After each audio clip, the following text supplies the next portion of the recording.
Okay, so now my first coat of white is dry and I'm going to apply a second coat. So what I did in the interim was I also changed the water in my bowl. Just it became really purple. So we're going to finish with the white. So I thought I might as well clean my water. So you can do that as well if you'd like. So again, just going to get my brush damp, dab it on my paper towel, go into my white, flatten it down, and then just start with my circles again. And you can already see how much brighter the white is. I'm working from the top down this time because as my brush runs out of paint, I'm getting into the area down below where I want it to be darker anyway. So that's just another little trick for this part. Just start with the brightest section. Dipping into my water just to get my brush a little bit damp.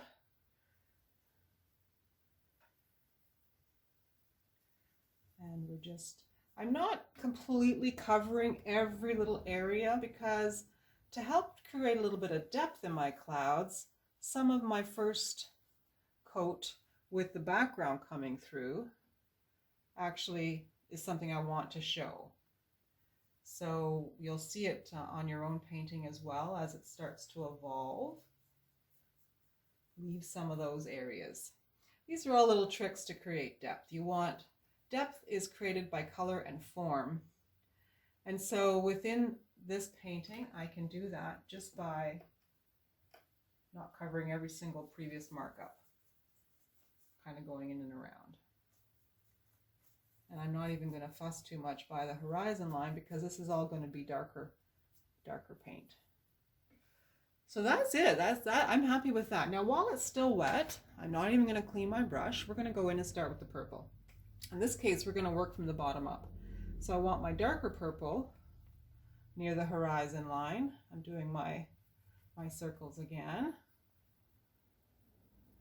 If I want to create even more, oops, that's black.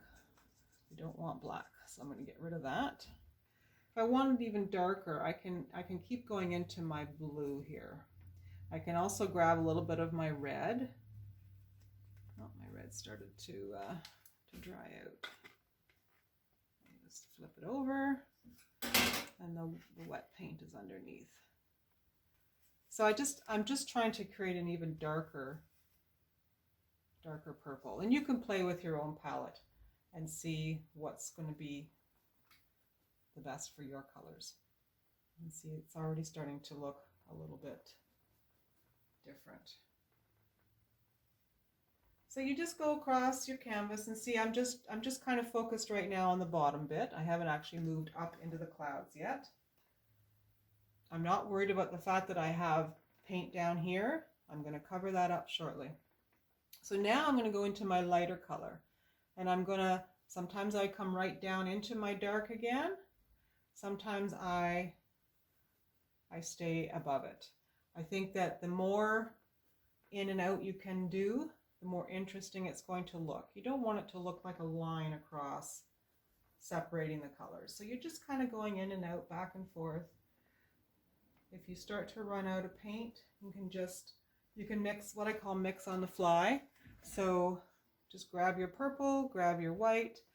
You always want to keep dabbing into your water because you want your brush to move freely across the canvas, keeping away from the very top for now. Once it starts to stick, you know you need a little more water on there.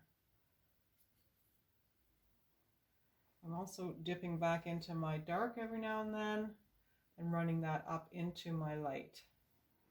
All these little tricks just to give it some interesting perspective. Now, again, without cleaning my brush, I'm going to go straight into my white and come up into the top, leaving some of this really bright white that we started with.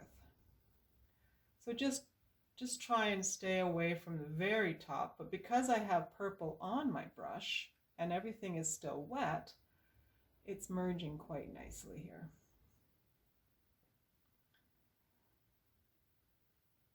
And you just work your way across. A little bit of water, you don't want too much.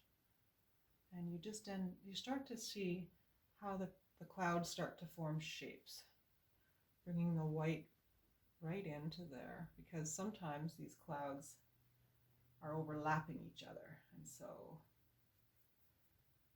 now see where I just did there. I'll be able to show you a workaround. I've actually gotten rid of my top to my cloud, so I can actually add it again. So you can't make a mistake with this stuff. You just keep playing around. So I like the way that looks, so I'm going to stop. You will decide when is the time to stop in your individual painting as well. So we will return. The next step is going to be to start to sketch in our sailboat.